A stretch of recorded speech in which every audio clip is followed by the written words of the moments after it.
because it will show, it will be an example that will show others that such coordination and communication is possible and something that can be done, and then others will join.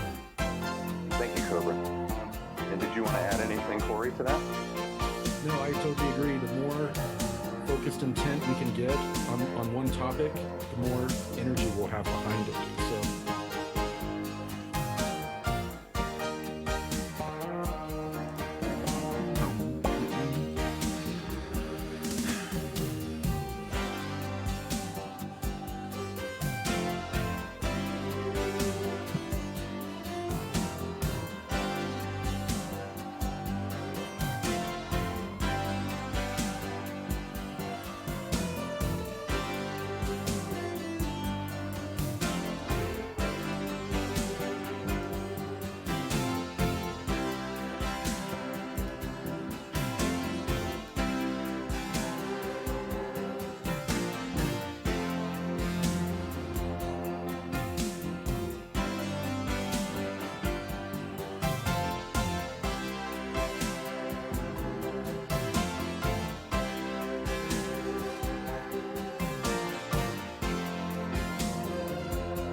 Oh. What?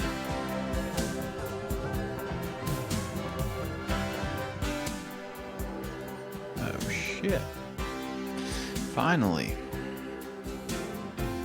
Welcome to POF. Thanks for resubscribing. Hell yeah. And Private Boolean cheered 100 bits and says, cool. Alright, thanks for jumping in to the stream. The cool stream, baby. We're back. And boy, do we have a cool one and a weird one, if I must say myself. The co-creative consciousness can guide us throughout these timelines that we're deciding as a mass consciousness. Yeah, you get that? Did you catch that? I'm going to talk about just some crazy weird stuff. I'm ready to get back into it. Get back in the groove, baby. Bum, bum, bum.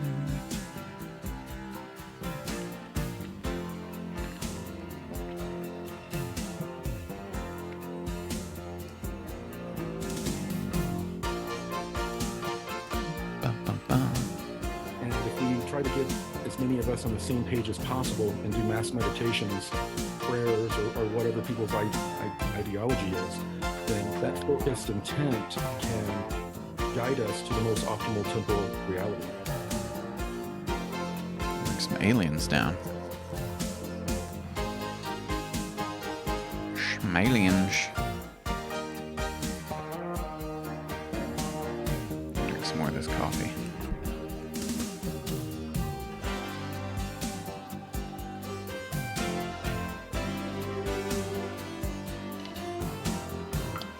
Yep, took a week off. We have a good cool stream today. I'll check it out later. Alright. Thanks, Robert Denby, for checking it out, for even just thinking about the show. Appreciate it. And send your energies and your meditation. If we all get together and meditate on the same frequency, maybe the cool stream will happen. Maybe something cool will happen. Thank you, Corey. Like a cool stream. And finally, what impact would this have for the beings on Earth, whether pre-event or pre-full disclosure, whether it be human beings or animals, plants, or the Earth itself? Or bugs. Wow. Holy crap.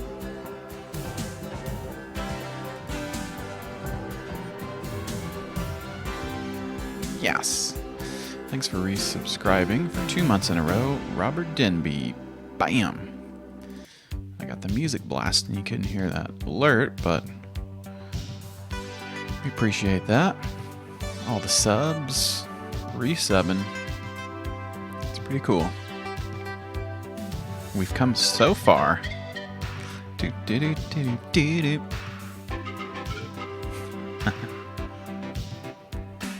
We've come so far on our journey as a stream and as a cool crew of folks looking at weird crap on the web. Oh my god. Hope Turbo's doing okay. Just reading through some of this stuff. It's terrifying.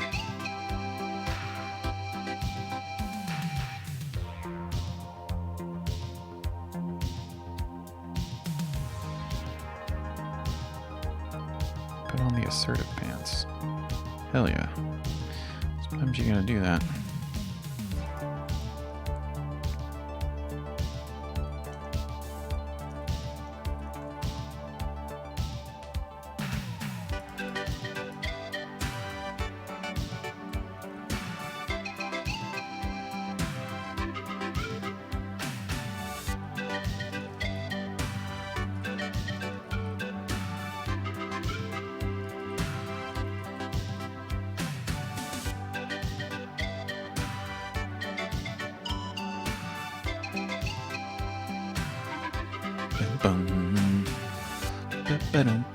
Oh, Manderson's here too.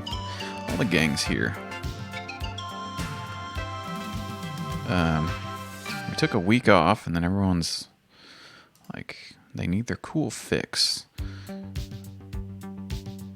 mean, this is getting me juiced, so maybe we'll just let the song play through a little bit longer. No, you know what? F it. I'm ready to go. Damn it. Can't wait any longer. I've already waited for 2 weeks to do this show. And it's time to do it, and do it right. And it's going to be a good one. So I hope everybody did their chores today. I know I did. Oh my lord, I'm tired. It's been a hot day. I've been out in the sun. Whew, doing all kinds of stuff. And just thinking about that moment when I can sit down in my chair, plug all my crap in, all my stuff, and crack open the laptop and do another cool stream. And I hope everyone else out there also did your chores. And if you didn't, come on now, you know how this works. Got to do your chores before the cool stream. And I hope everyone is chilling out and ready to experience some crazy weird stuff. So that's what we're doing today. Cause it's a cool stream, everybody. Welcome to the show. We're back and better than ever. Whoa! Yes, we're gonna do it. We're gonna have a great show. Got a lot of good stuff planned. Woo! It's the cool stream, baby. Woo! Just trying out some new, trying out the new Echo. Got some Echo on the voice. Sounds kind of cool. Yeah, it's good to be back. It's good to be back. And this is a big episode. This is an important episode. In the canon of the cool stream, this is on the cornerstone of some of the stuff that we do here. This is really sort of the foundation that was built by myself and just me. It's all me. It's all my creation. It's like a Frankenstein coming to life here on Saturday because it's the cool stream, everybody. Get ready to get crazy. And we're going to have a lot of fun. We're going to talk about some of the craziest stuff you've ever heard on the web. And I'm here to bring it to you. It's me, your host. Yes. All right, let's do it. Let's delay no further.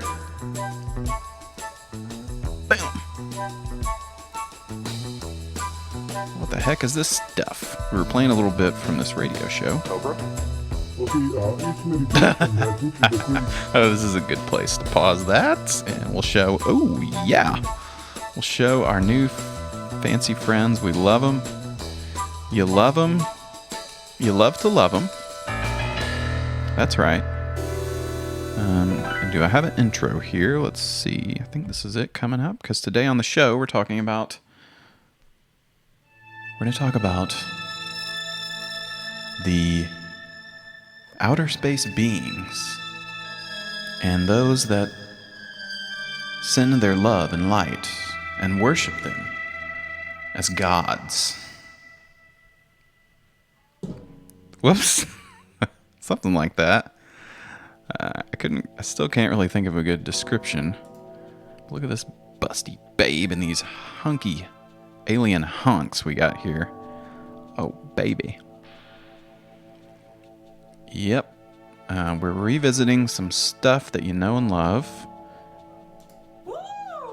Our old friend, she's going to come into play. This is going to be quite a tale that I'm going to attempt to weave today. We're going back and revisiting some stuff about the damn aliens. Yes. We love those aliens. Woo! It's the return.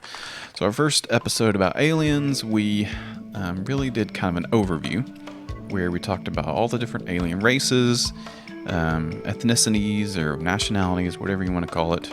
Cool stream. Welcome Jay Chiz, Private Boolean, Manderson, Poff, all the cool gang is here. Whoa. Yeah, so we're talking about aliens today. My thesis so to speak, my thesis is we're going to focus specifically on people that are on the spiritual side of alien belief and in some ways kind of worship the aliens. And I know there's some that come to mind as soon as I say that. You're like, yep, I'm thinking of, there's one big one that we all know about, and yes, we're going to talk about them. But there's a lot of different, just weird stuff. A big focus is going to be on our friends, the Pleiadians, because they come up a lot. Not because I have any specific love or attraction, and their eyes are staring and they're piercing into me right now. I'm entranced by their icy blue stares, and I'm trying to look into their eyes, and I'm keeping my eyes up here, and I'm not looking down at the, Yeah, so we're talking about some aliens. As you know, I did take last week off. Things are kind of crazy with Memorial Day, and my main thing is I thought, this is a big important episode for the show coming up. I didn't want to do it on a damn Thursday night. I didn't want to do it on Memorial Day. Just didn't feel right, I had to do it on the time that we set aside on Saturday evenings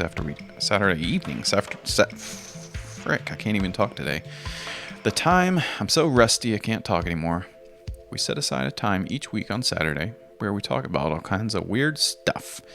That's called the Cool Stream. So anyway, we're going to talk about aliens and people that worship them as their gods, so to speak.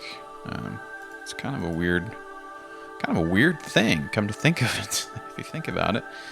So our first, and I really hate that it's got this stupid social media thing on the side here. Whoa! Let me scroll up here. Oh my word. We got another resub from Manderson. Oh my gosh. Oh, it's so damn good to have you back, Manderson. So thanks for resubscribing to the Cool Stream, and welcome to the Cool Gang. Welcome back to the show. We're doing it. So we're going to start off here talking about a certain guy who, a pioneer of weird alien stuff. Some of you may have heard of this person. I hadn't heard of him until... What? The fuck is this? Oh yeah. The stream is cool. Welcome, Big Jim. I thought somebody was pranking me with this sound. Oh yeah. All right, so hey, Big Jim's here. So, and he's subscribing with Twitch Prime as well. Thank you. It's so good to have you here. Thanks for subscribing. It's so good. I got this crazy music playing. The hell is this stuff? It's weird. Well, you might like this, Big Jim, because you're a man of the desert. You might have heard about this guy, George Van Tassel. He invented this thing called the Integratron, I think is what it's called. And he investigated some aliens, and holy crap, Jay Chiz is subscribing. Oh my word. All these subs are rolling in. Wow. Thank you, Deer Horse. And I don't know why I pushed that, but thank you. That's a thing. That's sort of a general thank you to everybody for resubscribing to the show. Get ready for this. It's going to blow your mind. I'm talking about George Van Tassel. Well, our story really starts here out in the desert, California, and there's a giant rock out there. This guy is known as Van to his friends. Allegedly made contact with extraterrestrials. So what he did was he met up with this guy who lived under a big rock out in the desert. Was it? You know what? Let's go watch this video instead. This guy does a better job of explaining it. Sometimes that happens on the show. I lose my words, but here, this guy explains it a little bit better than I In the can. Mojave Desert near Landers, California, is one of the largest freestanding boulders in the world. In 1940, it was the home to a prospector named Frank Kritzner. He built a strange home under the rock. And many wondered what he was doing there. What the hell He was he even up had to? a large antenna on top of the rock. On top of the damn rock? During World War II, many looked upon Frank as a spy. He was German and he had this strange radio. In 1942, the police raided his home under the rock and used a gas grenade to get him to come out. The grenade set off dynamite he had stored in the room, and Kritzer died in the explosion. Okay, that's a lot to take in there. So this guy, he lived under a rock out in the desert, and they thought he was a Nazi or something. I don't think he was. I think he was just an eccentric guy who was interested in aliens or something. He lived under a big rock, and Van Tassel was friends with this guy.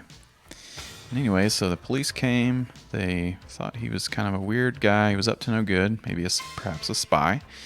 And they threw some tear gas into his little house that he built under the rock. And he apparently had some dynamite, and it blew up and killed him. It's not funny, but it's crazy. That story alone is just nuts to think about. The giant rock. Why did he build the rock under there? And what was going on? He was investigating aliens, perhaps?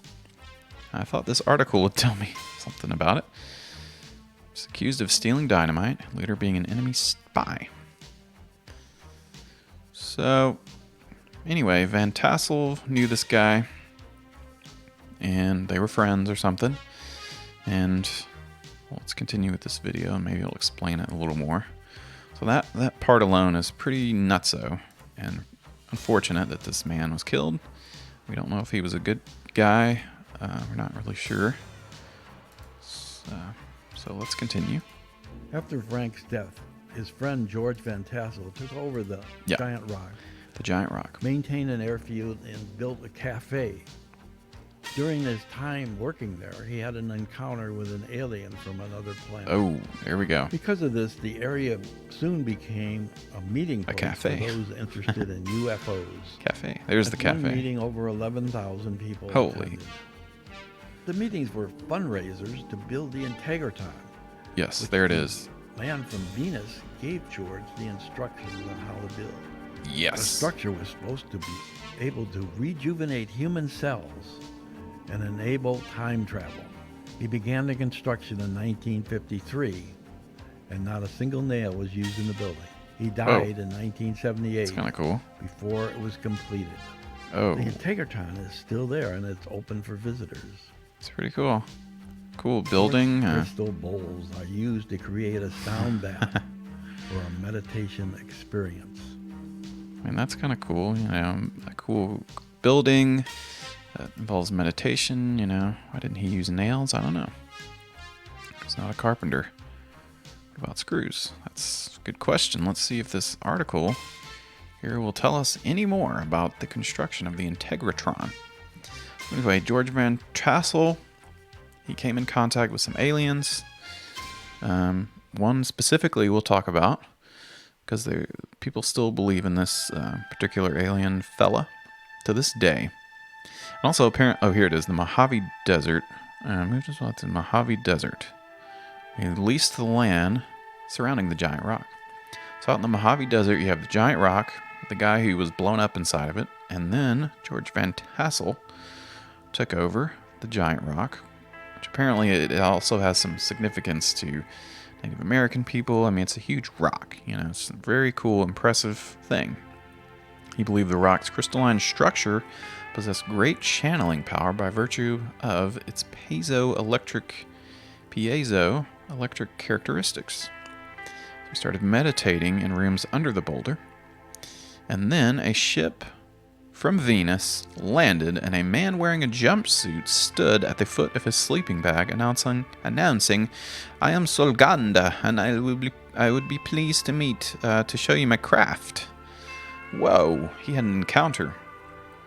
George Van Tassel wrote that he was led to a hovering spaceship and stepped into what he described as a butter-colored light.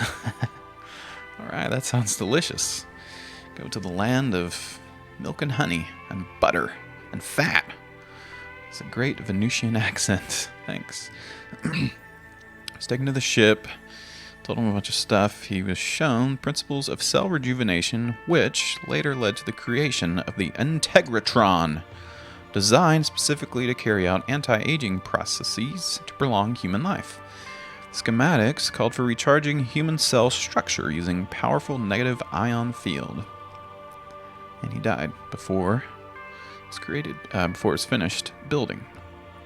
So the geomagnetic forces ran through everything, built over a large underground aquifer, and the all-wood construction created sets up a resonant sound field. That's pretty cool. He wrote a bunch of books. I Wrote a Flying Saucer in 1952, Into This World and Out Again, 1956, The Council of Seven Lights, 1958, and When Stars Look Down, 1976. It's pretty cool. I tried to find those on Google Books, couldn't find any. I've got a little interview here that I'll play in a second. So he's got the Integratron. Everyone comes out and does meditation and all that kind of stuff. Let's see. He had this interplanetary spacecraft convention in the Mojave Desert back in the 50s. This guy was on the cutting edge of all the alien stuff, all thanks to his giant rock that his old blown up friend told him about. Let's see. What is this about? Some speakers there. A guy who is in the Andes at the Sacred Rock Formation of Marcahuasi. Peruvian explorer. So later denounce him for publishing some alien stuff about this fantastic discovery. Sensational expedition to Peru in secret of the Andes. Lake Titicaca. What is all this about? It's a different guy. Williamson, Road in the Sky. Marcahuasi Stone Forest. So it's probably something to do with aliens. And he notified the U.S. Air Force about UFOs. Of course, there's been some new stuff about that. About UFOs in the news. About different, the Air Force and people saying that they've seen stuff. And we've all seen the video that the guy from Blink-182 helped put out. It's kind of cool. We're going to have another alien episode at some point where we go into some classic alien evidence, Roswell, Area 51, all that kind of cool stuff. The Greys. Let's listen to this clip here of George Van Tassel. We'll also have Dan Fry with us and George Van Tassel. Mr. Fry is the gentleman that claims that he took a trip Mr. Fry. in a flying saucer from a desert spot on the White Sands Proving Ground. Big Jim says Marcahuasi is a weird volcanic outcrop that sort of looks like a face if you squint. Took the trip in the flying saucer from that point to the city of New York. The city of New York. A period of 32 minutes. That's pretty fast. It's pretty damn fast. According to Mr. Fry, he doesn't feel that that's too fast. He feels that that can be accomplished by many people. And I understand this evening that they gave a lecture at the Diplomat Hotel. I stopped in for around 3 or 4 minutes, and I must say that there were quite a few people there. Is that right, George? Well, John, the place probably could have held another 50 if they... There's George. them up. I don't know where. Possibly in the lobby downstairs. Well, there was a balcony upstairs that still had a little standing room. Still had a little- So a lot of people at this, whatever this thing they're talking about. Yeah, I thought we were going to have a riot when Long John didn't show up. What? I want to hear about the aliens. You say they, you're referring to people who are living on other planets. Is On that other correct? planets or in space, completely free from planets. Or living in space. Oh, yes. What? A lot of them do. Indeed, John. People are living in space. We're all living in space. We're all on a rock that's hurling through the universe a million miles an hour. Which, speaking of, just to let me know if you want me to go on location to Roswell. Oh, whoa, that would be cool. Definitely gonna do some more alien stuff. People love it. It's got yeah, that would be cool. An on location segment with Big Jim over in Roswell. See if we can find some evidence out there. So, let's see. Does it mention... I don't know if it mentioned... Here it is. Oh man, there's just so much stuff. It's crazy. So, I don't know if it talks about it here in this article, but the person that George Van Tassel was in contact with... Oh, there's the big rock. That's crazy. Oh, there's a car on it. Okay, getting distracted here. The person that George Van Tassel was in contact with allegedly was none other than the Ashtar Command. It's pretty crazy. You're the awakening moment. Here's their website, the Ashtar Command Tribe. So it's kind of a, explore your cosmic nature. Cool Dream correspondent Big Jim. Let the universe be a mirror for your infinite potential. Express your cosmic nature through your consciousness with words, intention, love, and action. Be your cosmic nature and simply follow your breath until the rhythm of the universe becomes the music of your soul. Awaken to your cosmic nature. It is your natural state of being. The Ashtar Command community is a platform for life, knowledge, and growth. Thanks to members like you, we can achieve something extraordinary. Like what? So there's a lot of these groups that are just kind of do meditation stuff, and they sort of connect that in with the aliens. That includes the Ashtar Command group, and that doesn't seem like a good thing. I'm not clicking on that. No way. No, sir. That does not sound good. Yeah, so there's a little bit of suspect stuff when we talk about the Pleiadians, because they're white and they have blonde hair and blue eyes and all that stuff. People love them. People worship them. So there's not anything that's overtly racist, but I'm sure it's in there somewhere. I don't know if this talks about George Van Tassel, but I'm pretty sure, actually, if we go to the Pleiadians on the Rational Wiki, this is kind of a cool resource. The Pleiadians are humanoids, better-looking versions of us. They nearly always lack pigmentation in their skin and hair, giving them an albino appearance. They look similar. Okay, not going to read that. Pleiadians do not carry around much fat, I'll say. They're definitely hunky and attractive people. Not sure the origins. They're Nordic. Let's see. Here it is. Ashtar Sharon. Supposed extraterrestrial intelligence is the central character of an internet-based UFO cult, which does not really have a name. Well, it's called the Ashtar Command. So we got the Pleiadians, Mother, Father Earth, and all that. based on some. So this is I don't really look at a lot of these skeptic websites because I like to read the real thing, but this one's got a good breakdown of the Pleiadians and the Ashtar Command.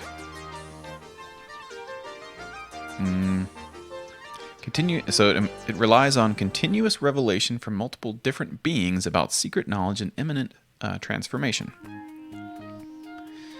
And there's another one. So it's a lot of internet-based stuff. People getting online and talking to each other, and there's some New Age connections with all this kind of crazy stuff. It's talking about JFK and Pleiadians brought dolphins to Earth. Jesus was a Pleiadian. Oh yeah. Even though he's a brunette, but he's a Pleiadian somehow. So our first roundup of alien.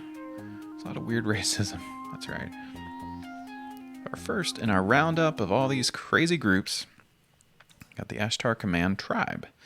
Become a part of the tribe, and you can go on Facebook and you can go online, join the tribe, the Ashtar Command, and do some meditation, do some of that kind of stuff. And well, it's kind of a cool website too. It's kind of weird. Let's see. So the Ashtar Command is the airborne division of the Great Brother / Sisterhood of Light under the administrative direction of Commander Ashtar and the spiritual guidance of Lord Sananda, our Commander-in-Chief. No to Earth is Jesus the Christ. Composed of millions of starships and personnel from many civilizations, we are here to assist Earth and humanity through the current cycle of planetary cleansing and polar realignment. We serve like midwives in the birthing of humanity, from dense physical to physical etheric bodies of light capable of ascending into the fifth dimension along with the Earth. Pal Beer signing on. Whoa! Welcome, Beer Horse. Thanks for coming. Thanks for showing up. You're witnessing. Should I say this? You're witnessing another cool stream episode. It's gonna be a good one, and I hope it is a good one. Currently, in its current form, of which we are creating in this very moment. Welcome to the Ashtar Command. So join with the Ashtar tribe and do some meditation stuff. There's nothing wrong with meditation. It's good. You should do it. But really, there's another religion that does meditation, and they've been doing it for thousands of years, and they're experts at it. So you're probably just better off joining those folks over there. Buddhism is what I'm talking about. A little bit more grounded in reality, and they teach you some good stuff over there. So don't join the Ashtar Command. Worship the aliens. Just do some Buddhist stuff and learn from those folks. There's a lot of links over here. I should click through some of these sometime. Could be fun to look at on the cool stream. All right. Let's check out some videos. When I start losing steam is when I'm like, hey, let's watch some videos. Here's the Integratron. Finish that. So another thing is that so like it mentioned, the people in these groups, they channel the Pleiadians. And they do some meditation. They get in the zone. If you noticed, our little intro screen had one of our favorite friends, Barbara, who we played a clip of her talking on the Alien episode where she was channeling the Pleiadians.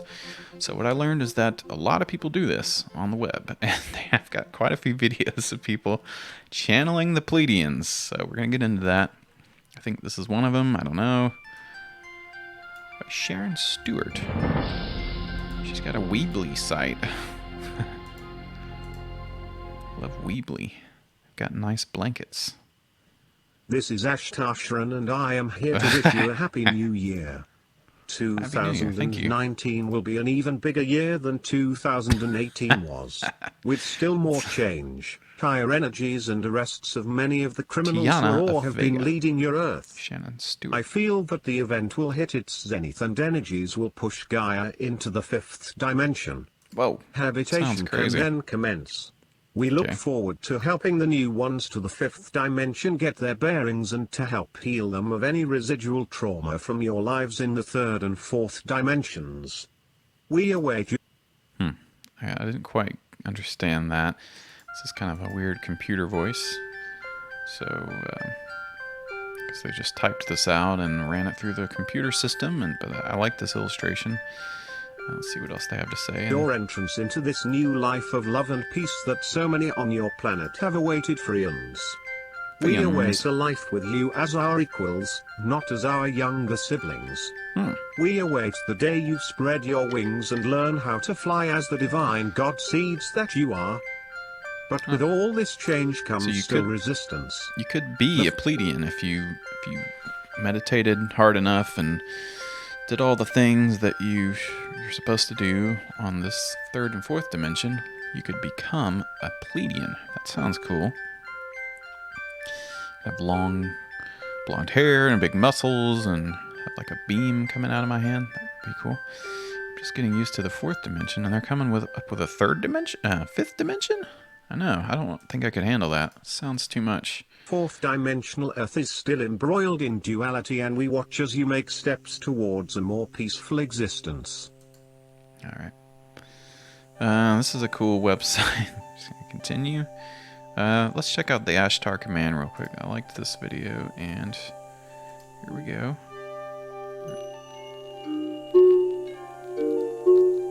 It's the Ashtar Command Network.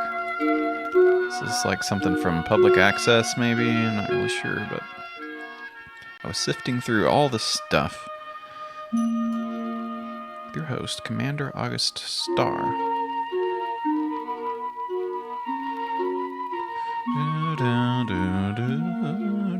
Guest, Shay.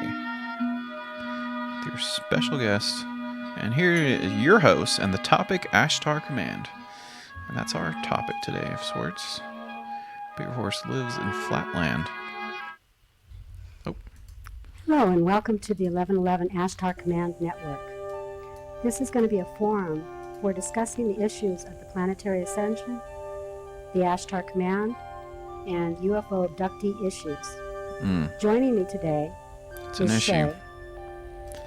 How do you do, Shay? Big get. Hi, I'm fine today. How are It's you? a big get. Just fine.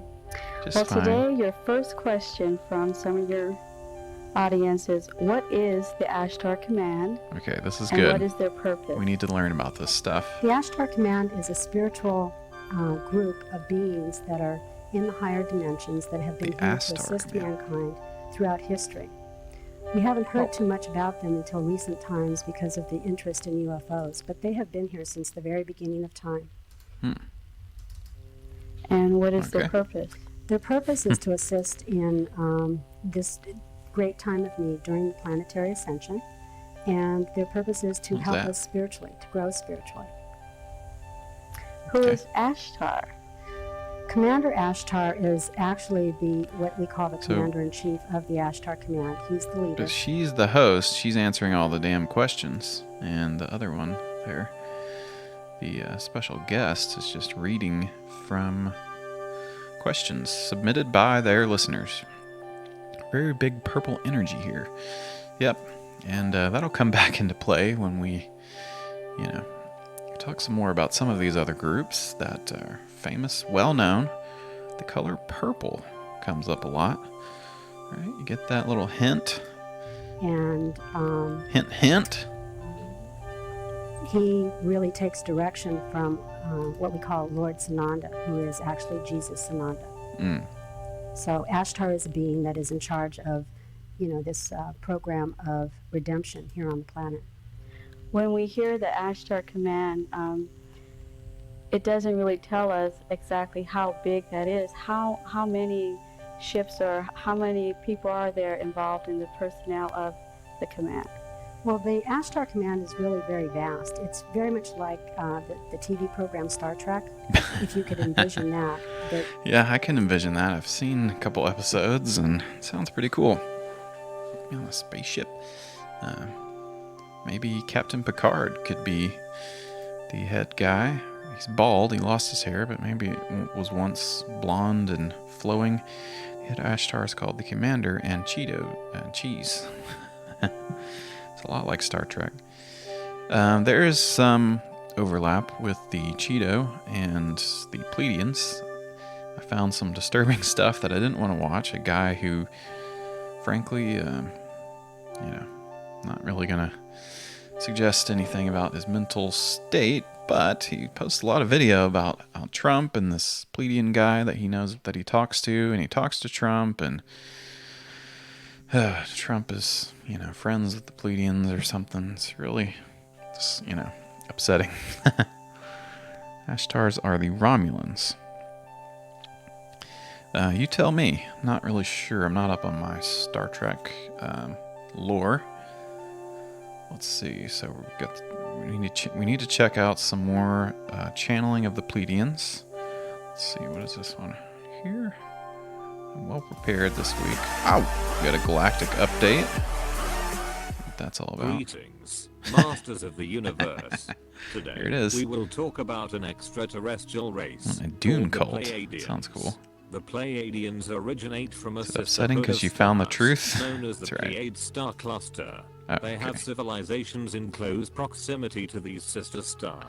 Okay, so this video is about the Pleiadians and the history, kind of their backstory here, so that could be good to know. So let's check out a little bit more is of that. located on a planet called Dera. This place is located in the star constellation of Taurus, approximately 500 light years from Mother Earth.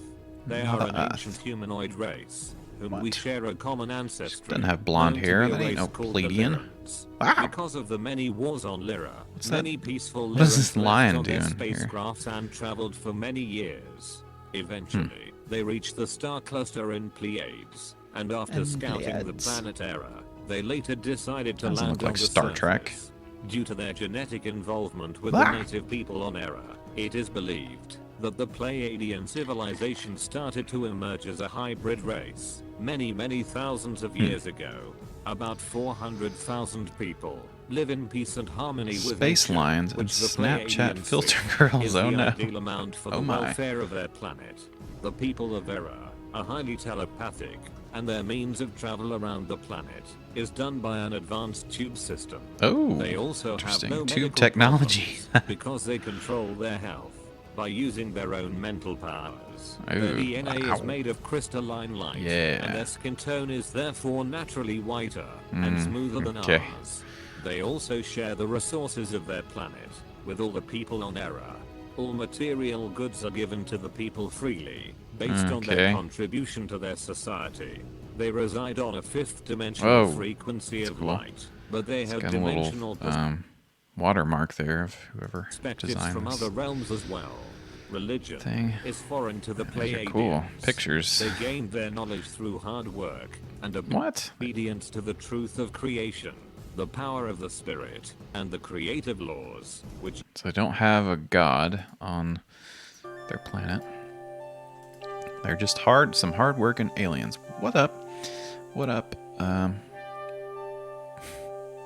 What's up, Kilgore? Welcome to the cool stream. We're talking about aliens. All right, let's get into it. Let's go back. Our old friend, Barbara Goldsmith. You know her, you love her. Back in our first episode, she told us about the year coming up, 2019 and 2020, and she told us that water would be an issue. If you're going to show up late, don't show your face at all. This is not a damn college class. Or maybe it should be. Maybe you should get your degree in cool streamology. What's up? What's your excuse? Kilgore, do you think that Youglis will be okay? Okay, so we're going to get into that different stuff here. We're talking about aliens, all right? Okay, so Barbara, she gave us a prediction about the year coming up, 2019 and 2020. So she does some of these Pleiadian channeling the Pleiadians, and she does a big woo whenever the Pleiadians meet up into her brain or something. Hi everybody, welcome. And now I'm going to bring in the Pleiadians. Here we go. To see what message they have. Here we for go. the new moon in Gemini coming up. Oh, we are are delighted to be able to be with you today once again in this energy of Gemini. So Gemini is loving and playful and fun and Abducted by aliens. around, yeah? Moving, yes, Moving around. remembering to move. Moo, like a cow. Always important to keep moving. Moving physically, moving Yeah. mentally, moving emotionally. Don't get stuck. Oh. I don't know why It's she very easy to get does that. stuck these days, yes, because there's so much changing in your world, and it's easy There's so just to much say, "Oh, I'm changing in stopping your for a world." moment. Just one moment, let me get off the bus." Yes, but you can't get off the bus because you're on this journey now. This is a journey that you're on, and you need to keep moving, yeah? Yeah. Because as you keep moving, you Yes, see new queen. scenery, Go new off. people, new surroundings. If you stay stopped, Go off, Pleiadians. everything's Kind of like this painting she's down, and then you stop moving. Bow. And that's all right for a short while. But don't stay in the stillness for too long, yes? There is stillness and movement, and stillness and movement. And that is the important balance that you want to attain Aliens with know this about new moon buses. in Gemini. When do I need to be quiet and peaceful? But gently quiet, not digging heels in quiet, yeah? Yeah. Yes. So she does a lot of like astrology stuff, and that's kind of her big thing. Is doing all these astrology updates. If you go to her YouTube and check that out, and then occasionally she'll do a Pleiadian update, and she'll go, "Whoa!" Digging heels in for a peaceful life, that's very different than being still and peaceful. And taking in your surroundings and the frequencies and the energies that are around you, you see. Yeah. Yeah. So that's what she's got to say. Let's check out some other Pleiadian updates. Hey everybody, welcome back to my Hey channel. everybody, I'm welcome. Becky, and today I'm going to do a May energy update, and I know it's a little bit late in the month, but I promise you it's worth it because I was up all last night. Oh no. Not all last night, from like 3 to 4 a.m. because I got a special message from the Pleiadians and a lot of really good information about this month's energy updates, so stay tuned.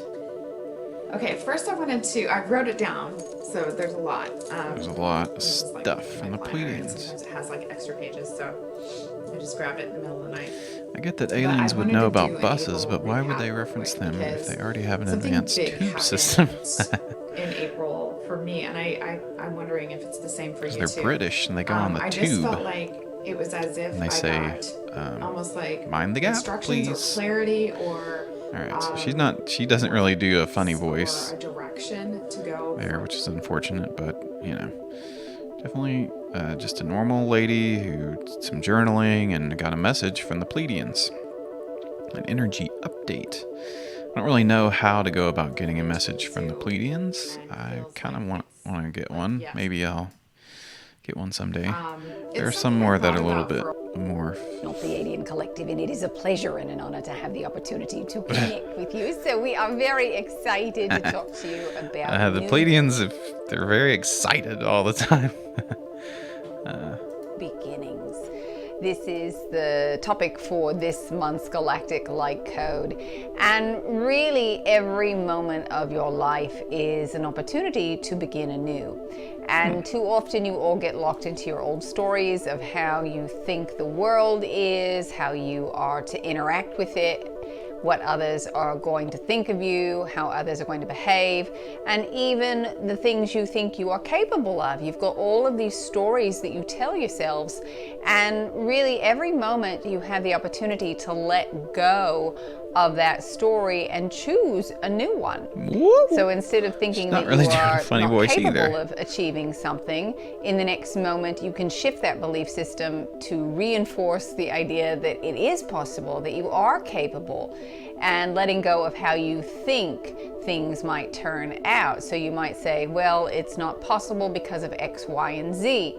Letting go of the preconceived notions of how something is going to turn out will liberate you. And that's... It sounds like some of these Pleiadian people just need to go to therapy or something.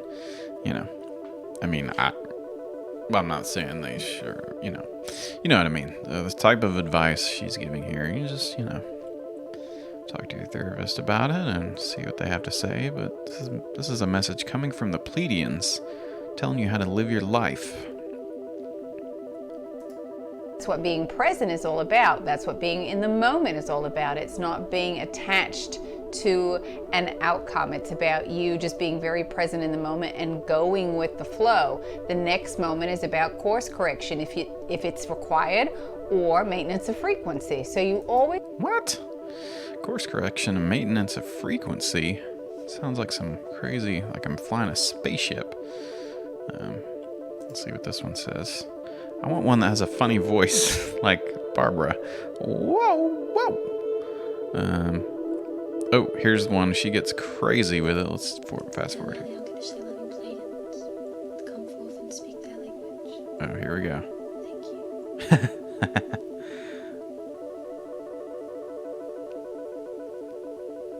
Okay. Wow.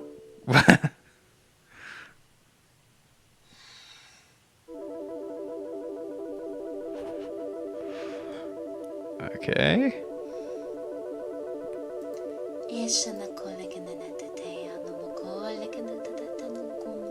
Oh my god.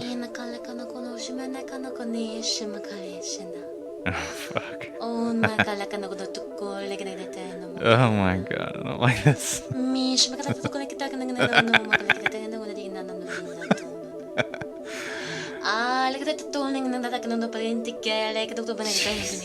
I hate this.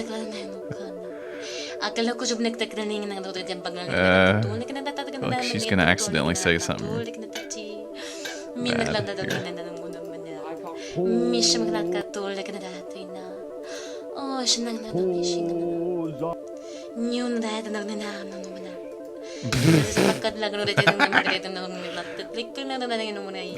bad Good God, this is crazy. This is like whatever it's called, speaking in tongues. I don't remember what the scientific word is for it, but hey, on both ends of the spectrum, you know, you can go to a crazy fire and brimstone church. You can go to learn about all that, heaven and hell, or you can join the let's check out this group here. They're kind of interesting to me. I'm kind of obsessed with them right now. Not really, but you can join one of these groups. You can get your DNA awakened, perhaps, and learn about the 5D energy shift, mind, body, and spirit. You can learn about the body, mind, body practices and all that kind of stuff. Sounds like the Freak Yuglis. Okay, it's called scatting. Sounds like the guy from Korn. Let's see, let's see, where are we going here? Boom, this website. This is a crazy one. This is what set me on the path to the Pleiadian, to all that crazy Pleiadian knowledge that we know and love, and that is the Love as One, all love prophecies coming true. And they've got a little section about the Pleiadians. Of course, this famous picture, Pleiadians, the unique encoding of your soul. And so this is a channeling here of the Pleiadians, of course, kind of like this lady was doing, but it's in our English language, so we can read it. But if it was in Pleiadian, it would be like what she was talking about. And anyway, so this is an interesting group because, you know, they've got their CBD stuff. They've got Mother Gaia's healing, meditation, Love as One charitable campaigns, astrology, kind of all that stuff. Oh, of course, we got the Ascended Masters. That's a whole other thing we can get into. That crew try to speak Pleiadian. No. Oh, shamana, hey, shamana, ho, wakana, makana, whoa. There we go. Colloidal silver? No, I don't want to do that. That's bad for you. Essential CBD infusion, body, baby, and child. So it's basically just some hippie type folks. But they have a little section about the Pleiadians, and they have a crazy website. The Love as One family is based out of Mount Shasta, California, near the root chakra of the planet. We're dedicated to raising the consciousness of the planet into unity consciousness through the power of the heart. Any Pleiadian gamer words? I don't know. She probably. I think this this lady maybe said a couple of them during her little tirade of Pleiadian words. So they've contacted the Pleiadians. It's your honor to serve. And you can go, let's see, go onto their YouTube. And so they don't really have anything specifically Pleiadian. They actually had a live event today. I watched some of that. And yep. So they do these live events and they just talk about kind of what's going on and about their meditation and when you allow the powerful frequencies within this concept to work in your personal power field. And it's just kind of a hippie, new agey kind of thing. They've got a million videos of hours and hours of doing energy updates, and they're just kind of hanging out and meditating and hanging out in their little cabin. Heated Pleiadian moment. Jim's on a quest to learn all the gamer words. Yeah, they just did a final event energies update. It's just a second ago. It's pretty interesting. There's another one. They were, they're taking different drugs and things, like doing weed and stuff, connecting with the Pleiadians. So that's Love is One. And so our next group we're going to talk about, we're jumping through. We did Ashtar Command. We did some of these. I guess we can watch some more of this speaking in tongues lady here as I figure out what the hell I'm doing next. Here she is. She's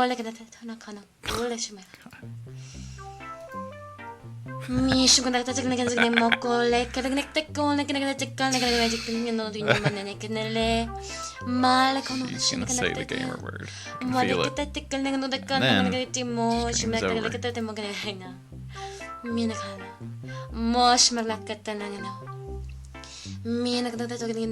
Okay. Oh yeah, there's this lady too. The fake out.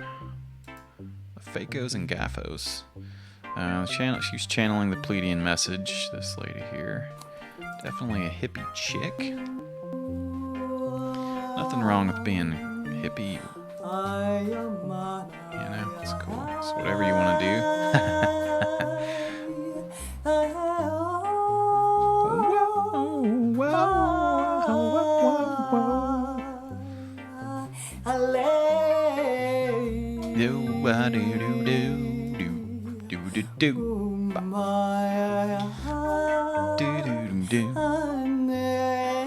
Just channeling that Pleiadian message.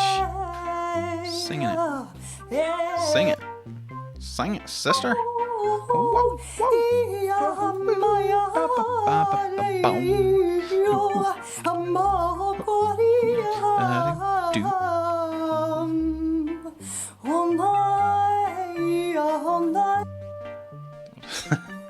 That's this one. Blah! Staring at me. Stop it. It's freaking me out.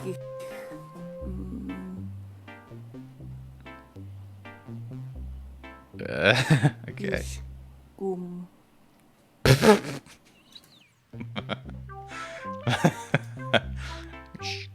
She's stoned. Yeah, she's might be on some Molly, some different drugs. She's seen some stuff. Okay, let's see what else she says here.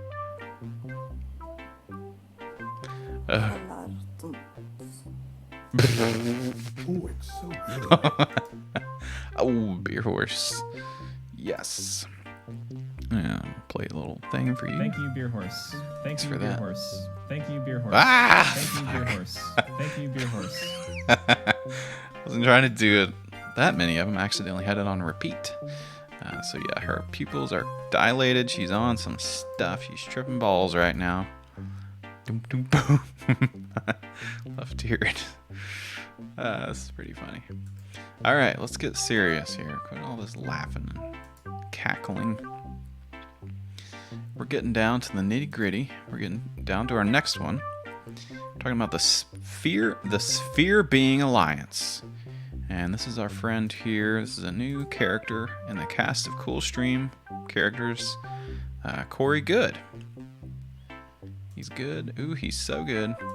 He's there. He's trapped in a little sphere. Oh, it's so good. Life inside the secret space program. He's a truly remarkable insider and whistleblower. Corey Good, and he's telling us about all of his inside knowledge about the aliens.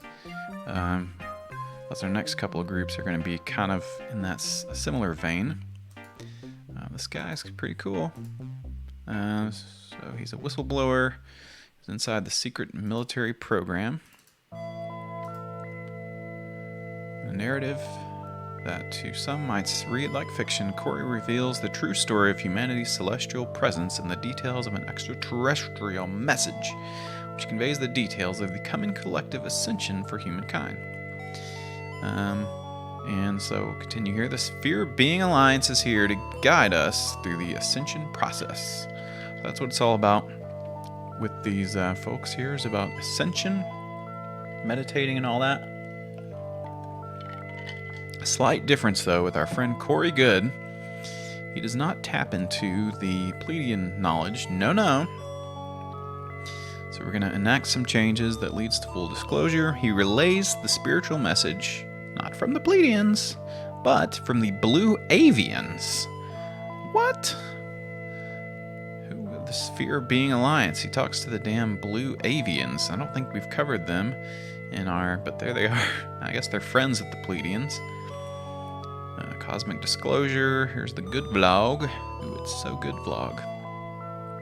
Birdman. Yep. The Blue Avians. Here he does. Response to false allegations and multiple failed attempts at character assassination. Oh no.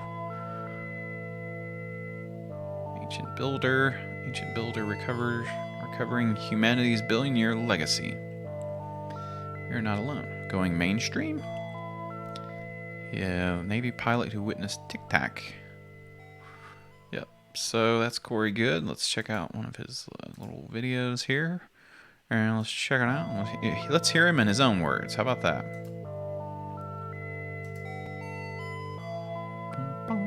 Yeah, Tucker Carlson.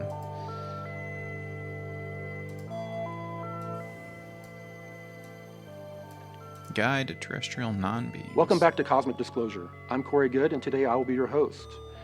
Today, we're going to be talking more in depth than we ever have about the different ET beings I've encountered through my childhood, through the MyLab training, and ending with the secret space program. Look at that guy. My first experiences with non-terrestrials began when I was only 5 years old. I felt the need to go outside. I don't know why. And when I went outside, there were 3 golden orbs that were just floating up in the sky. Crap. And when I started watching them intently, and I wasn't afraid, all of a sudden I started floating. Oh. And the next thing I knew, I was in a room. I just remember I started to lift off the ground, and I was in a room. And he was in a room after and that. In this room After he lifted was off the a ground. Nordic woman. Oh. And walking around were small grays. As well. The small grays. The Nordic woman guided me into a room with children that were playing. And the children, some of them were bald and their eyes looked a little different, but they looked human, like maybe hybrids. And then there were a few regular humans like myself there. I remember brother, sister that were redheaded, that were close to my age, that were there. And they were just kind of interacting and playing with the other children. I think he's on the that orb. hybrid children. He's in At the one spaceship. Point, the Nordic lady comes to us and hands us this little device, and it's a puzzle, a 3D puzzle. It has like squares coming up, it's a damn Nintendo circles coming Switch. up out of it, and you're fitting all these Mario. shapes together. And I was successful at it, at the puzzle. And when I was successful, the Nordic lady came over and guided me out of the room and took me into more of a control room. It was darker. I saw other Nordics sitting around control panels, amber lights reflecting off their face. And this kind of like a curved television mist appeared in front of me. That's and another. then all of a sudden, all of these star charts started popping up.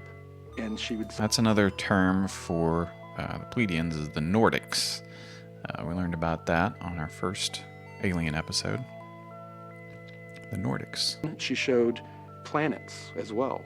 And there was this very large planet that looked similar to Saturn that had like a moon around it. And it was obviously inhabited. And she pointed to it and she said, "Is that your home?" And I got a weird reaction. And I felt the need I started asking to go home. I said I wanted to go home. And that's freaky. They guided me out and took me home. That was my first real experience that I recall with a non-terrestrial. And then soon after that, I started having the pirate ships. I was 5 years old. What? We were living with my grandparents. And the pirate ships? I had the Wait same a thing. second. I would have this just need to go outside. And, you know, Sometimes I was 5 you years just gotta old. go It was a outside. bad neighborhood. And I would walk out. I wouldn't be afraid. And I would see off in the distance a pirate ship.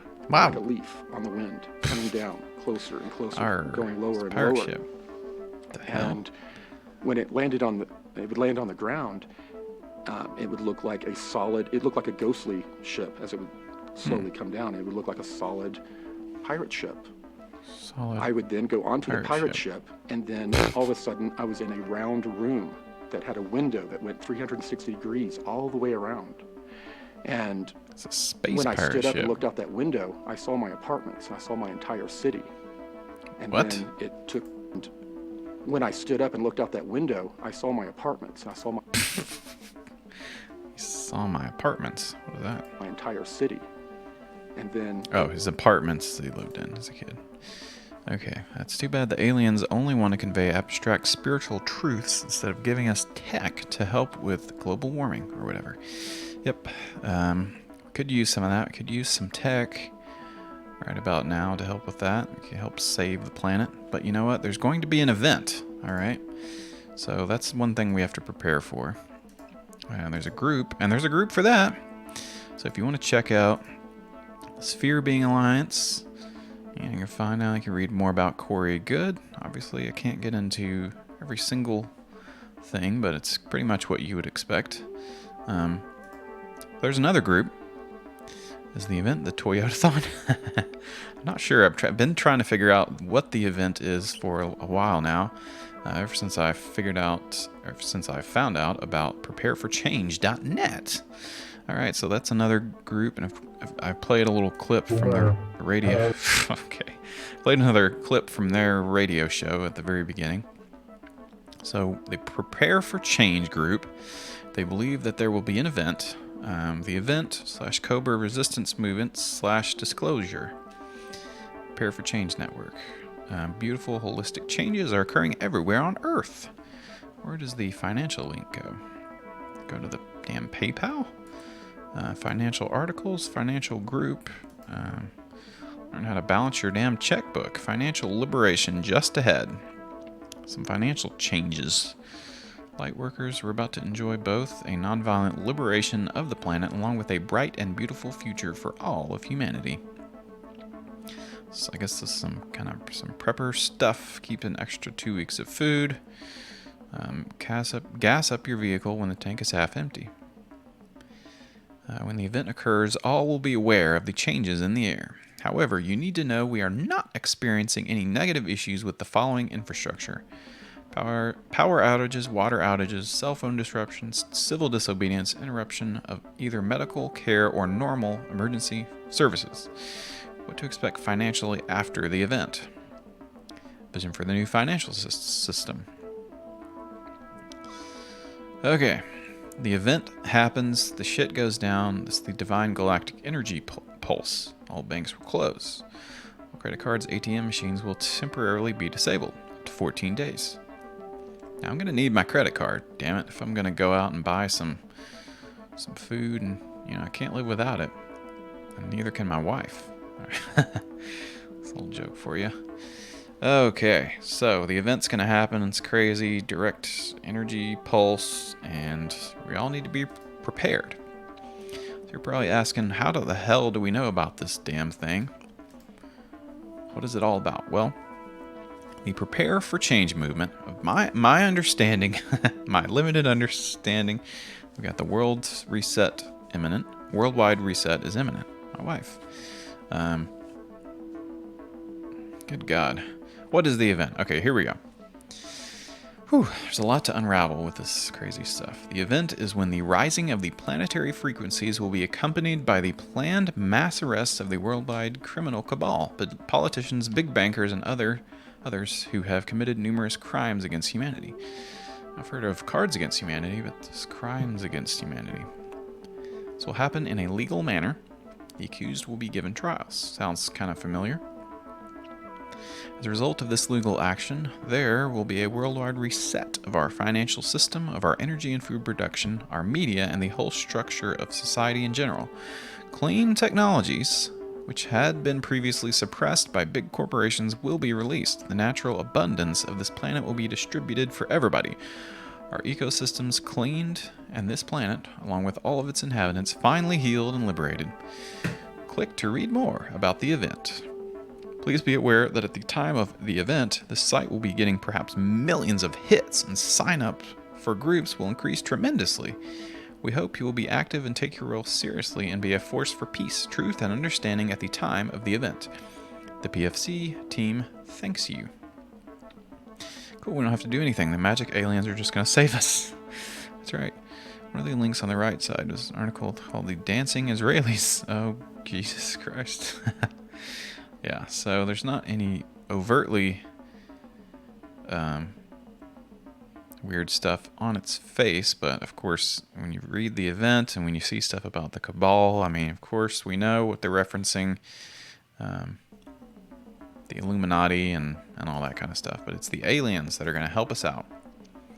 So how do we know about this? What is all this crap? Sisterhood of the Rose, event support groups, healing, Renaissance. Of the Renaissance, Da Vinci. Well, they get all the information comes from this guy called the Cobra. This is his website. It's just called The Portal, and the intelligence hub for the victory of light. And so what he does is he comes here to post on his blog spot. What's the lunch champion? Okay, I'm getting off topic there. Okay, you're talking about the freaking aliens. So the Cobra comes onto his blog spot. He logs on. He does a post about stuff going on.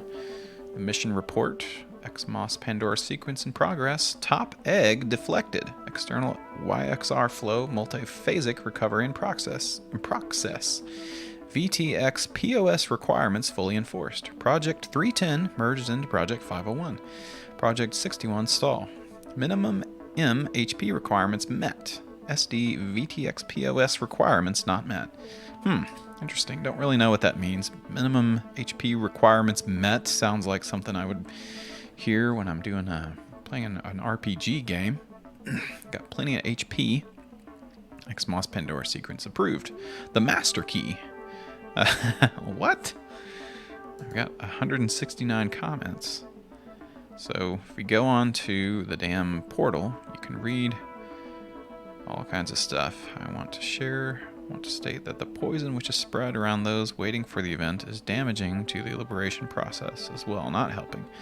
Not being neutral to it, but damaging. What? It is time for the masculine energy to wake up. Okay, shush. No. Jupiter command, Ganymede link to Bermuda Triangle. Good lord. The Cobra. Situation update. At the moment of the last Archon invasion, January 1996, the Dark Forces have created 3 main dark wormhole entry points to collapse the planetary light grid. Oh crap. And there's one in Santa Monica, California. Alright, so the Cobra, he goes online, he posts about some of his updates, and it's just crazy. It's crazy stuff. Like I was reading something about... Oh, wait, here we go. I'm trying to blast through all this stuff. It's crazy. I want to read about... So here's... If you go on Prepare for Change, you can read the Cobra interview FAQ. You got the Resistance Movement. Welcome to the Resistance. Earth changes, control tactics, soul evolution, war, secret societies. And you can go in and read the FAQ. And there's all kinds of crazy, weird stuff in here. Something I was reading, I don't know what it was from. I don't. Something about the underground aliens and they're helping and us take over the world or something. And well, here's a little clip of that. Wait, I don't think this is the same one. Guided meditation. I want to hear the. Basically, I have already answered this question. The idea of united meditation or unifying meditation or unity meditation is simply to do what meditation does, because meditation always brings us closer to unity with ourselves, with our source, and with each other. This is Cobra talking here. This is the guy. Is actually a unity blog meditation. spot. But when we use that, when we apply that concept in a mass meditation, it can become a very powerful catalyst for human evolution. Actually, the most powerful catalyst for human evolution. Thank you for that added description. Okay, Justin. Can you quantify how much more effective a physical group meditation would be over a non-physical group meditation? So essentially what the questioner is asking is... Okay, I can't get into this. This weird stuff. There's a lot going on in this episode, as usual. But yeah, so the Prepare for Change Network, let's check it out. We got the worldwide reset is imminent. So I've kind of summed that up as best I can. And I want to get to some other stuff here. We're running out of time, but this video is kind of interesting. This is the Prepare for Change group. They're in Beverly Hills. And they're going to tell us a little bit about Prepare for Change. And here's, I guess we can fast forward. With your spine straight. We would like to welcome all of our new brothers and sisters, our world family of peaceful lightworkers, to the Prepare for Change team. We are so grateful for your interest Wait for the weekly key towards healing our planet through conscious meditation, loving words, and positive actions. Please know that your input to our cause is respected and appreciated. We want you to know we hear you, and you have a voice. So please express yourself. Post your ideas, your group activities, and even your individual articles to our site under the submissions page. We urge you all to share your local event support meetup groups efforts with our worldwide PFC family. We encourage your groups to also send pictures, and we will share them with the world. We welcome you to Prepare for Change. Kind of windy. Right, now, over to Irene. Meet up at the PFC and do some meditation. And visualize a pillar of electric blue light. And get your little steel drum there. Greetings. I'm Judy, and I'm here at this beautiful location to bring you an update from Ground Crew Newsflash. In May of 2014, she's being scary or sexy, or I guess both. The New Society conference hosted by Cobra Some weird in cultists Irvine, here, Nico. It's freaky. And out of that conference, the Prepare for Change website was... Another thing I noticed while researching all this stuff and learning about Pleiadians and Corey Good and the Worldwide Reset, it's really popular in South America, actually. Speaking of Nico, a lot of people in Brazil posting about it. Instagram accounts and videos translated into Spanish and Portuguese about blue avians and about the reset and the Pleiadians, and it's kind of interesting. Very popular down there, I guess. It's all over the web, that's for sure. All right, I don't have time to go too far into this. So we've got another weirdo here, another kind of strange group. We'll give a quick overview of what that's about. It's pretty much this whole episode is just kind of little quick snippets of some of these weird groups that worship the aliens. They do meditation. They want to bring about change, and they believe that the worldwide reset is coming and all that kind of stuff. You know, prepare for change. Check them out. Another kind of weird group, the Raelians.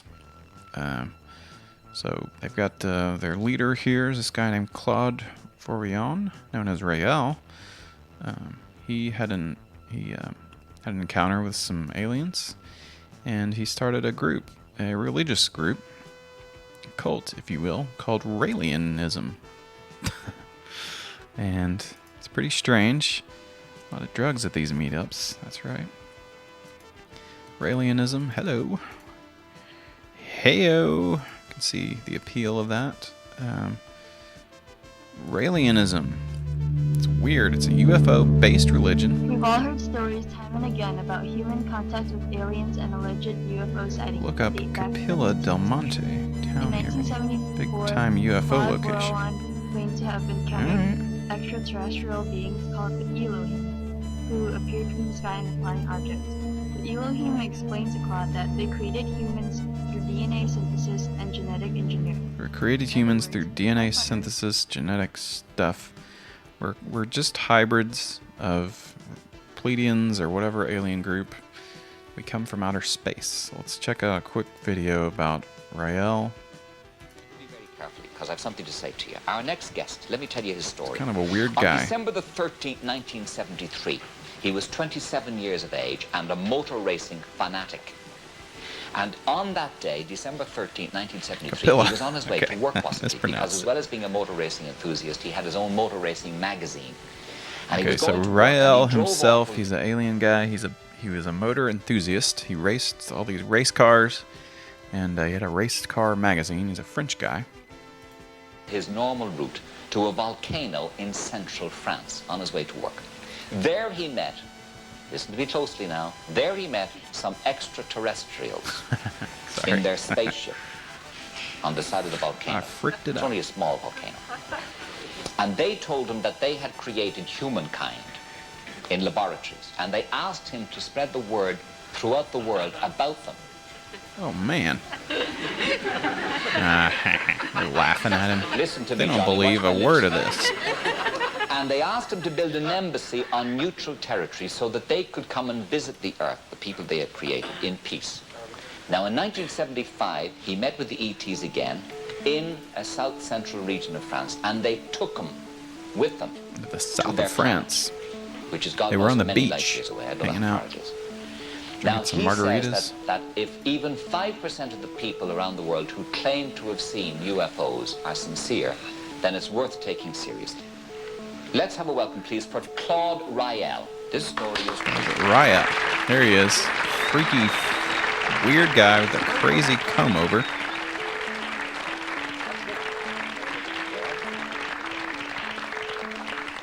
For a guy who went off to the planets, you haven't such a hot sense of direction. But however, how are you? You're very well. You're very well. Now, they met you on the side of the road, Claude, did they? These guys? Yes, it was. I was going to my office, like you said before. This is not neutral territory. I didn't know that was the day. This day will change my life. Look at that hair. What do they look like? They look like us because they created us in their image, like the Bible explains, and they are like us, a little bit smaller. They have large almond-shaped eyes, but they are like us. They are human like us. And how many of them were there? I met only one. People are lolling back there. You notice that he did mention that it was similar to Jesus, Christianity.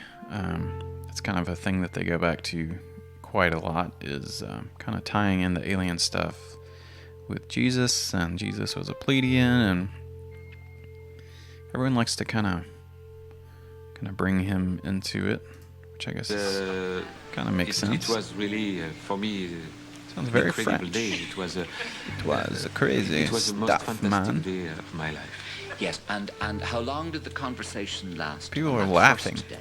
It was 6 hours. Whoa. 6 times 1 hour. 1 hour the first day, 1 hour the second day, and the 6th day 1 hour. Yes. And then when the next time you met them in 1975, was it?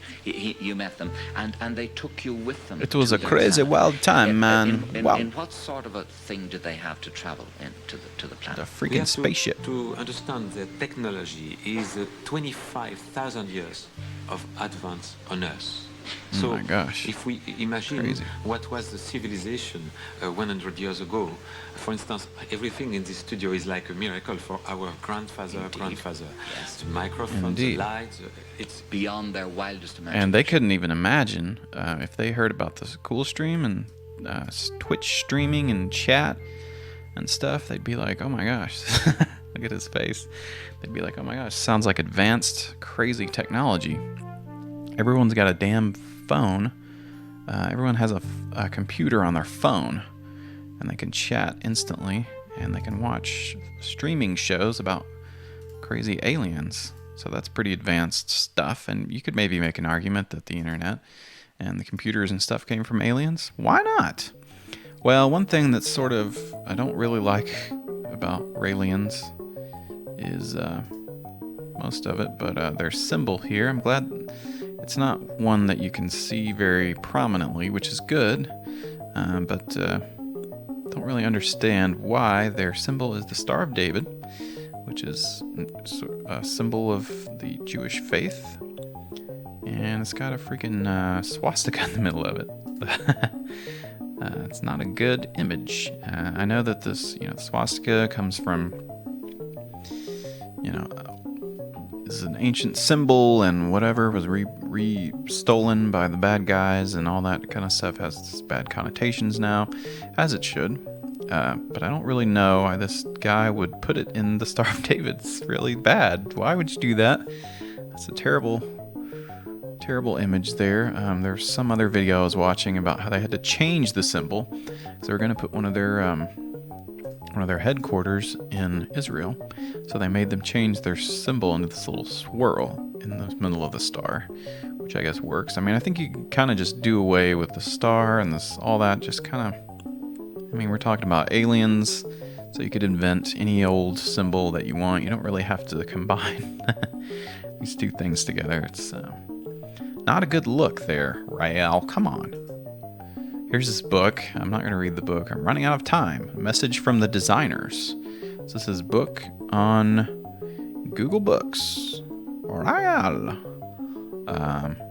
Genesis and flood and the Babel and all that. So it's kind of melding together the aliens and the Bible, which is something we've heard before.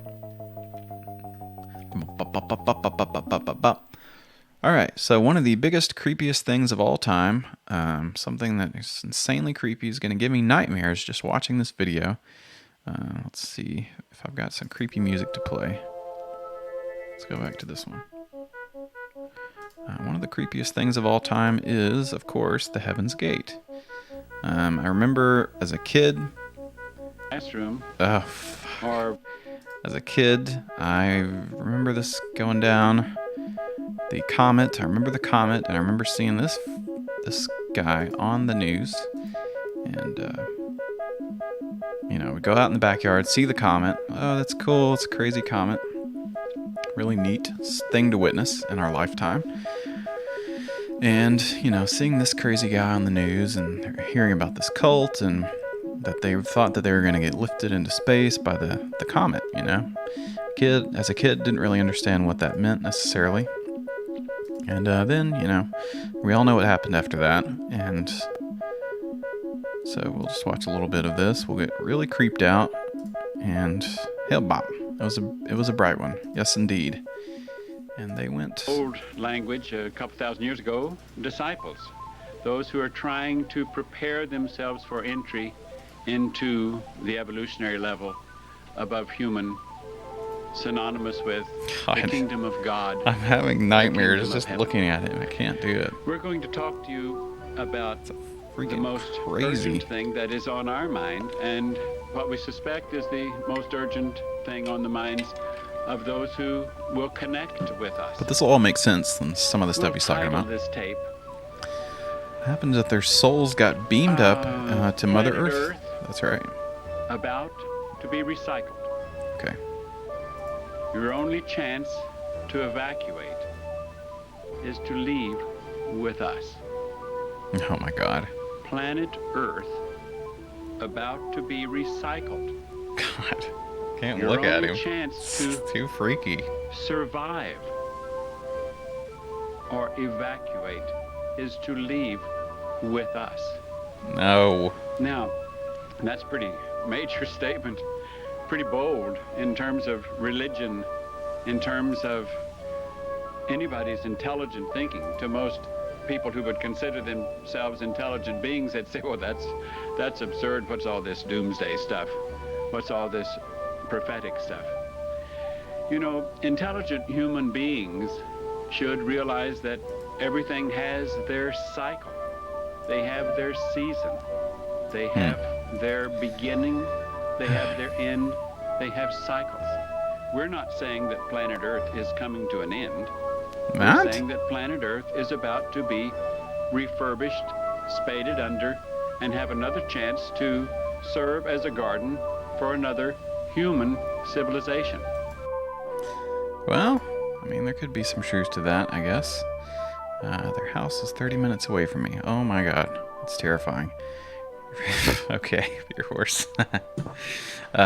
Anyway, so planet Earth is about to be recycled, and it's not going to be the end of the Earth, but pretty much be destroyed, and they'll start a new Earth. So it sounds kind of like the event, except the event was all about the Earth.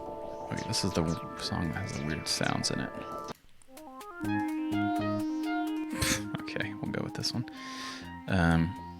Yes, so the event was all about how the Earth was going to be, just everything was going to be good after the event happens, and we're going to have free energy, and financial systems are going to be better, and all that stuff. That's the event, but this is talking about basically the apocalypse, and you got to get off before the apocalypse happens. So it's definitely some end times kind of stuff. I can't look at his freaky face anymore. Oh, okay. I need a good song. All right. Well, their website is still up. Heavensgate.com. Red alert. Hale-Bopp brings closure to Heaven's Gate. As we promised. Whether Hale-Bopp has a companion or not is irrelevant from our perspective. However, its arrival is joyously very significant to us at the Heaven's Gate. The joy is that our older member in the evolutionary level above human, the Kingdom of Heaven, has made it clear to us that Hale-Bopp's approach is the marker we've been waiting for, the time for the arrival of the spacecraft from the level above human to take us home to their world, in the literal heavens.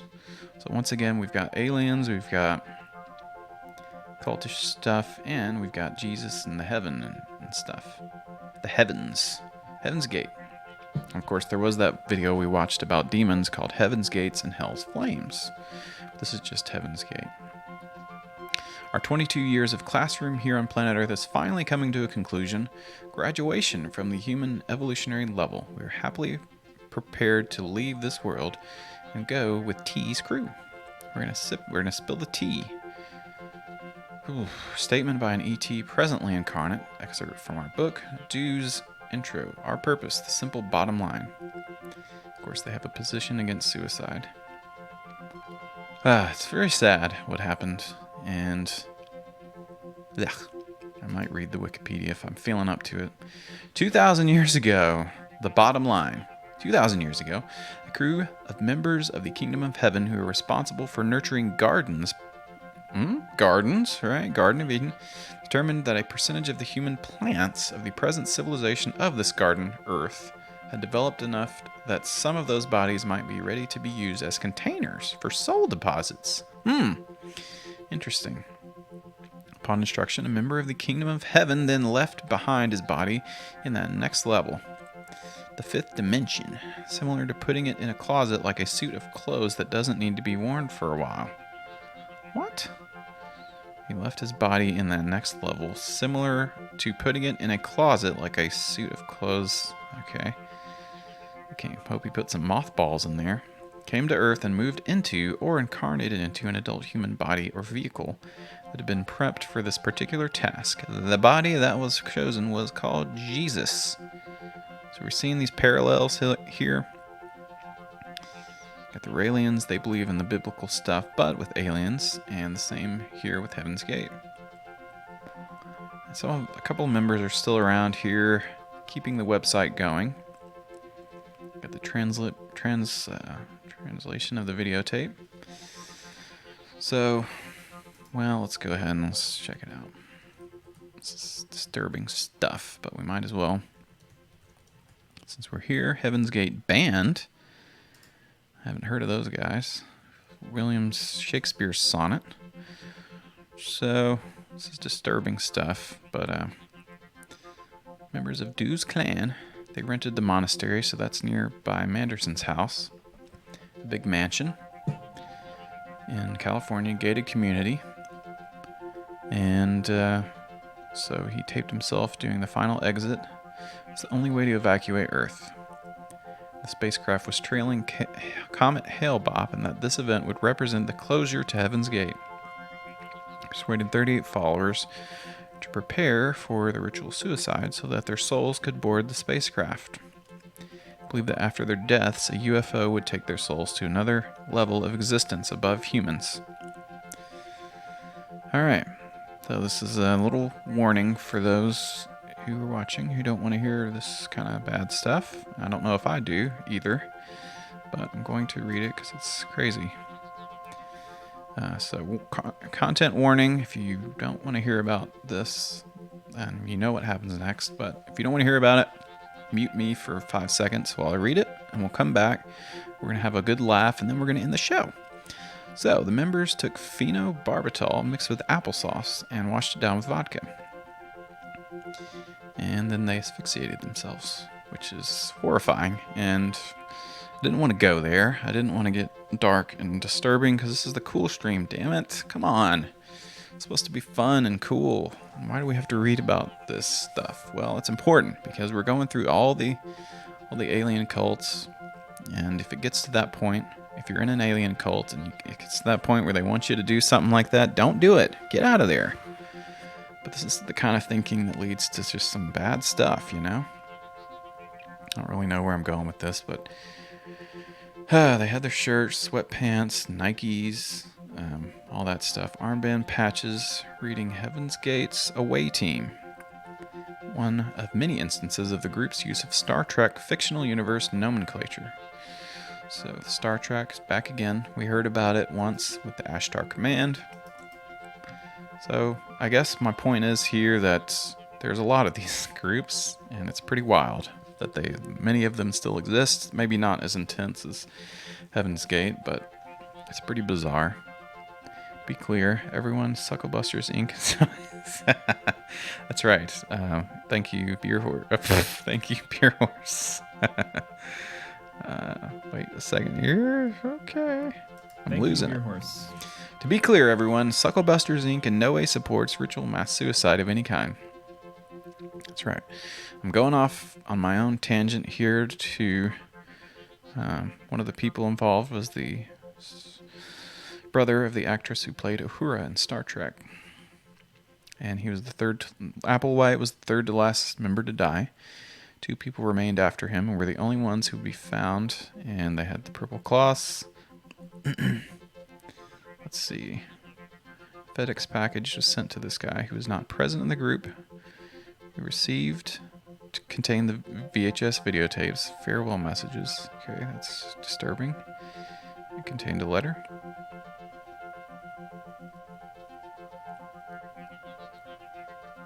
Okay, we've exited our vehicles. Upon informing his boss of the contents of the packages, received a ride to the Heaven's Gate home. Found a back door purposely left unlocked to allow access. Recorded what he found. And his boss told him to call 911, which is good that he did that. Deputy found the people, and they were there for a while, which is really sick and just nasty.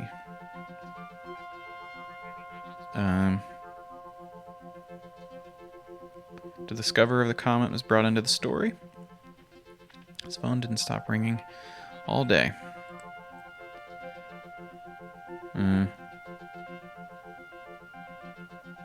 This is crazy. 2 former members did the deed in a similar manner, and one guy survived. Okay, fuck. This is dark. Sorry. I didn't think I was going to read that, but I did. Okay, let's get back into it. All right, if you've muted, you're wise to do that, and I regret having read any of that. Ah, get out of here, you. Be gone. I don't like you. Ah. All right. 75 million So, but years one ago, funny group this that we planet all was- know and love is, and let's go back to that, and we can all have a good laugh about This Scientologists, planet 'cause was they're called pretty Tigiak. weird. There were 90 planets in this. Okay, so one group that we all, let me start that over again. One group that we all know and love are the Scientologists, and they're sort of similar in that they have this whole origin story about aliens, and their creator was the science fiction novelist L. Ron Hubbard. He was a big weirdo. You can watch the documentary Going Clear. It's pretty interesting. Tells a little bit more about the story. There's a lot of info about the Scientologists, so they're not really the same as these other groups that we've covered, like the Raelians and Prepare for Change, Ashtar Commander, all that crap. It's quite a bit different, but they do have a crazy origin story, and that's kind of what this video is about.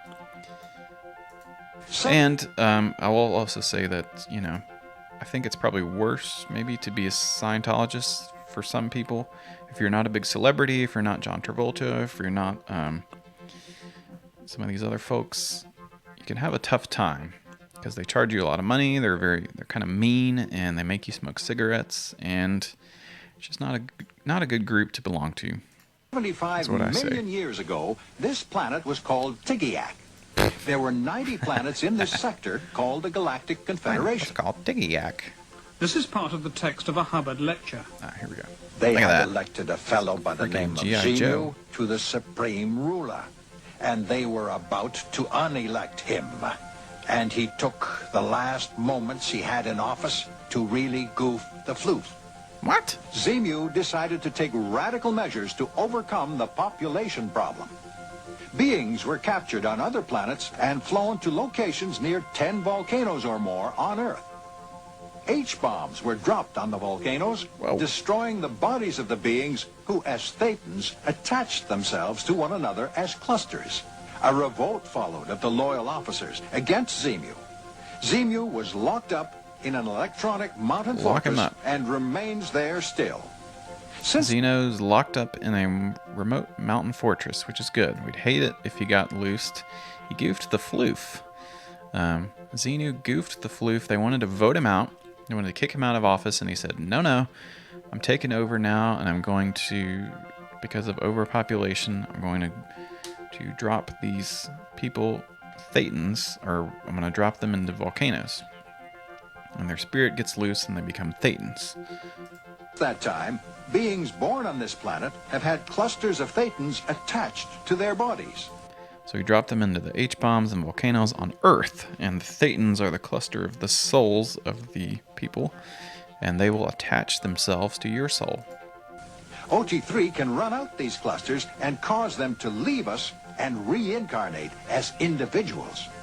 And OT3 is the level that you get when you do auditing and all that kind of stuff in Scientology. Once you pay your money to go through their courses, you can get rid of your Thetans, which contain all these bad memories and all this bad stuff. Similar to like exorcising demons in Christianity and all that, kind of like our friend the Omega Man. You're stuck with all these souls inside of you doing this bad stuff to you. Most of the other alien groups just get high with their friends in the yurts. But the Scientologists are genuinely exploitative. That's right. How do I get more Thetans? You become an SP, suppressive person.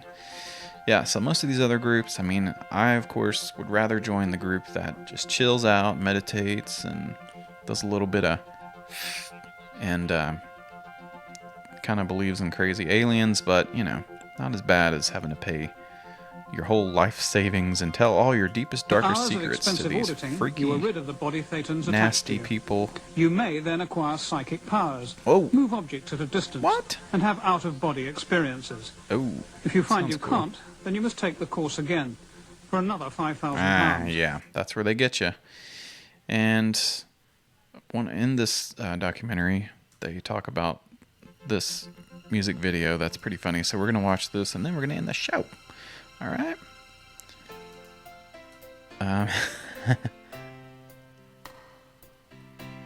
And also the Scientologists, their leader is this crazy maniacal guy, David Miscavige. He's best friends with Tom Cruise, and he's a bad dude. And he's crazy. Anyway, just thought I would add that in. 5,000 pounds, that's a heavy bill. Words from a book showed me the way to be free of the shadows of destiny. But the price of that freedom we all must pay from now on. Do. Joining together we held our ground, and we lifted our voices one mighty sound. Yeah. And struck down the walls of darkness. We stood tall. We decided to take a stand. Yeah. To defend the rights of man. Whoa, there's a spaceship.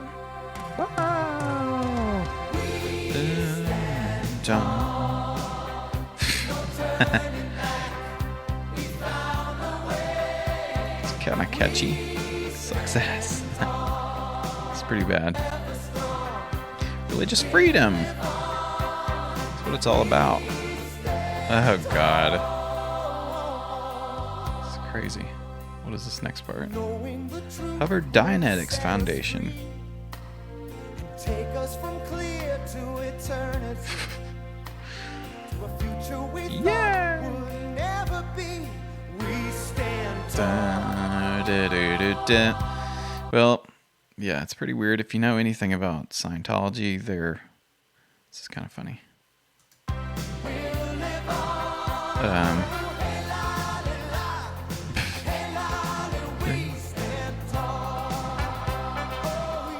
There he is. Boo. Where's the boo?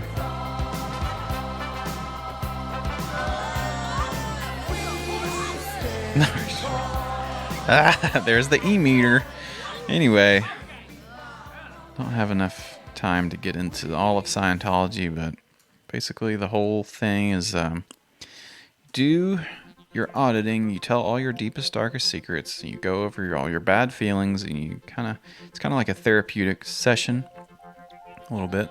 So it understandably makes you feel like you've released some of your bad emotions and memories and all that. Sometimes you just gotta be like, fuck it, I'm so pissed off at my parents or whatever. All these memories that I have, they stink. No offense, but this musical style did not stand the test of time. They got some cannons? Yeah. Freaking, the Sea Org? Anyway, so you go through the auditing, you tell your deepest, darkest secrets, and then they have all this bad info on you. They can blackmail you. But I guess it feels good to kind of have that weight lifted off of you by telling some of this stuff to somebody, some stuff that you've never told or whatever. Here's this freak, L. Ron Hubbard. This guy sucks. Anyway, yeah, so check it out. Official Coolstream recommendations to check out the Going Clear documentary if you want to learn about Scientology and how it's bad and stuff. It's not like any of these other groups. Well, let's go back and check out these cannons.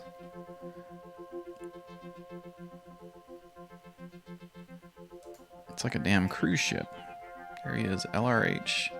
Is that a Disney cruise? Okay. Well, clearly losing it. There he is. his closest confidants in the Sea Org, many of whom have left the group. Anyway, alright, it's been a crazy, weird episode, but it's glad to be back. It's glad to be back. I'm glad to be back doing the show. Having a lot of fun here with you today. We talked about some crazy alien groups, and Love Has Won, the Pleiadians, the Scientologists. We talk about some other bad stuff, disturbing info, and some cool info. Some funny stuff and some sad stuff. That's how it goes. Don't join a cult is kind of the message. Let's see, I got a song to play at the end here. Yeah, it's been a lot of fun today on the Cool Stream. We talked about crazy cults. Wow! Thank you, Beer Horse, for playing that. Scream. We had a lot of fun on the show talking about crazy cults, and we talked about some disturbing stuff and some interesting stuff. We got through as much of it as we could, going through kind of just a big overview of some of these groups. You'll definitely have to come back and visit some of them because it's pretty wild. So I like to go back and check out Prepare for Change, listen to their radio show, see what they've got to say. See what this guy's got to say. The Cobra. And, checking out Love Has Won, DNA, what is this? The DNA Awakening, Pleiadians, and all that stuff. It's just a lot. There's a lot going on with this episode, but I had a lot of fun. At some point, I would like to do another Planet Cool, which is our bonus episode. That could be fun. We'll see what day works for that. I got some good episodes coming down the pipeline. We're gonna do some fun episodes coming up. We're gonna do a Flat Earth episode. People love that stuff. We're gonna do a special stream about, let's see here, a trucker stream. That'll be kind of fun. I know people play the trucker game, but we're really going to get into it. We're going to learn about trucking, lost civilizations. We're going to learn about treasure. So that's just a little teaser for you for some episodes we've got coming up. And maybe we'll do a Planet Cool at some point and go visit some crazy cool stuff around the globe. So anyway, thanks for watching. A little bit rusty today, having not done the show in 2 weeks, but I hope you liked it. Hope you weren't too freaked out.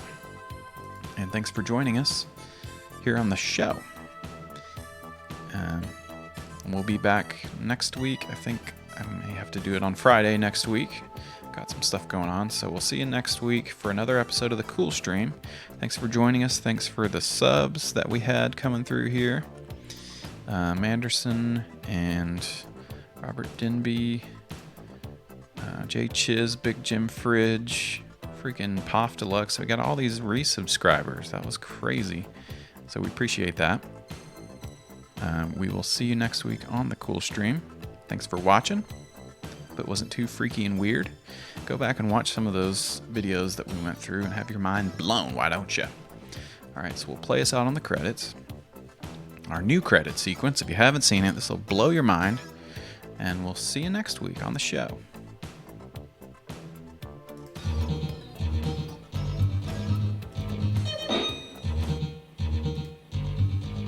Stay cool, everyone.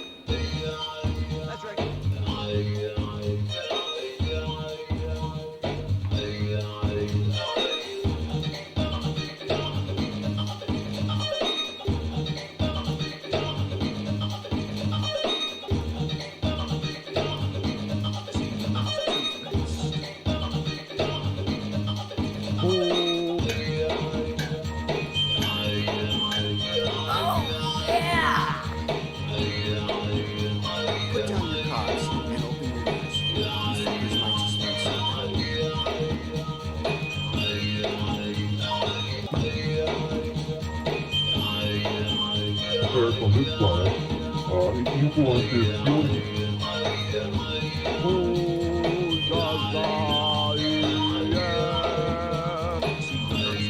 it's so good.